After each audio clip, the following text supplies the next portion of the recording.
പള്ളുരുത്തി ശിരോവസ്ത്ര വിവാദത്തിൽ കക്ഷി ചേരാൻ കുട്ടിയുടെ പിതാവ് തീരുമാനിച്ചിരിക്കുന്നു. ഹൈക്കോടതിയിൽ മാനേജ്മെന്റ് നൽകിയ ഹർജിയിൽ പിതാവ് അനസ് കക്ഷി ചേരും. ഹൈക്കോടതിയിൽ നിന്ന് മാനേജ്മെന്റിന് നേരത്തെ തിരിച്ചടിയേറ്റിരുന്നു. വിഷ്ണു സുരേഷ് കൊച്ചിയിൽ നിന്ന് ചേരുന്ന കൂടുതൽ വിവരങ്ങളുമായി. വിഷ്ണു, ഈ പല തീരുമാനങ്ങളും ഇതുമായി ബന്ധപ്പെട്ടുകൊണ്ട് വരുന്നുണ്ട്.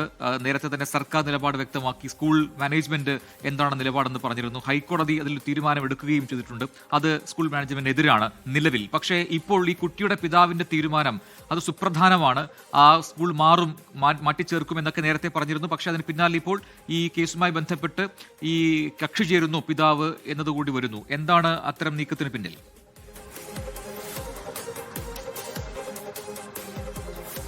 പ്രജി, നേരത്തെ തന്നെ സംസ്ഥാന സർക്കാരിന്റെയും വിദ്യാഭ്യാസ വകുപ്പിന്റെയും പിന്തുണ കുടുംബത്തിനുണ്ടായിരുന്നു. വിദ്യാഭ്യാസ മന്ത്രി നേരിട്ട് വന്ന് പറഞ്ഞതാണ് കുട്ടിക്ക് ഇഷ്ടമുള്ള വസ്ത്രം ധരിച്ച് സ്കൂളിൽ പോയി പഠിക്കാമെന്ന്. നേരത്തെ DDE അത്തരത്തിലൊരു ഉത്തരവും പുറത്തിറക്കിയിരുന്നു. ആ ഉത്തരവ് ചോദ്യം ചെയ്താണ് ഇന്ന് സ്കൂൾ മാനേജ്മെന്റ് ഹൈക്കോടതിയെ സമീപിച്ചത്. പക്ഷേ അത് സ്റ്റേ ചെയ്യണമെന്ന് സ്കൂൾ മാനേജ്മെന്റ് ആവശ്യപ്പെട്ടെങ്കിലും അങ്ങനൊരു നിലപാട് ഹൈക്കോടതിയുടെ ഭാഗത്തുനിന്ന് ഉണ്ടായില്ല. മറിച്ചൊരു വലിയ തിരിച്ചടിയാണ് സ്കൂൾ മാനേജ്മെന്റ് നേരിട്ടത്.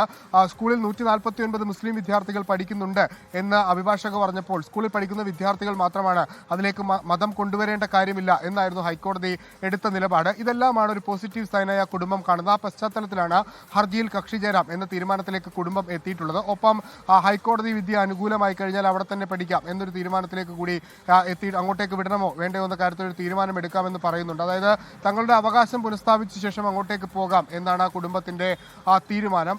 ഈ വിഷയം ഇനിയും കുറച്ച് ദിവസം കൂടി ചർച്ചയാകും എന്നാണ് നമ്മൾ മനസ്സിലാകുന്നത്. 2 ആഴ്ചയ്ക്ക് ശേഷമാണ് ഹൈക്കോടതി ഈ വിഷയവുമായി ബന്ധപ്പെട്ടുള്ള ഹർജി പരിഗണിക്കുക. സർക്കാരിന്റെ നിലപാടും തേടിയിട്ടുണ്ട്. സർക്കാർ സ്വാഭാവികമായും അറിയിക്കുക കുട്ടിക്ക് ഇഷ്ടമുള്ള വസ്ത്രം ധരിച്ച് സ്കൂളിൽ പോട്ടെ എന്നാണ്. നേരത്തെ തന്നെ പരസ്യമായി ആ നിലപാട് വ്യക്തമാക്കിയിട്ടുണ്ട്. ആ നിലപാട് സർക്കാർ കോടതിയെ അറിയിക്കും. അതിലായിരിക്കും ഇനി വാദപ്രതിവാദങ്ങൾ ഉണ്ടാകുക. ഇപ്പോൾ പ്രതിരോധത്തിലായിരിക്കുന്നത് സ്കൂൾ മാനേജ്മെന്റ് ആണ്. പ്രജി, ശരി. വിഷ്ണു സുരേഷാണ് കൊച്ചിയിൽ നിന്ന് വിശദാംശങ്ങൾ നൽകിയത്. ലോകത്തെവിടെയായാലും ഏത് സമയത്തും 24 വാർത്തകളും ഓഗ്മെന്റഡ് റിയാലിറ്റി പാക്കേജുകളും എക്സ്പ്ലെയിനറുകളും വിശദമായി കാണാൻ ഞങ്ങളുടെ യൂട്യൂബ് ചാനൽ നിങ്ങൾക്ക് സബ്സ്ക്രൈബ് ചെയ്യാം.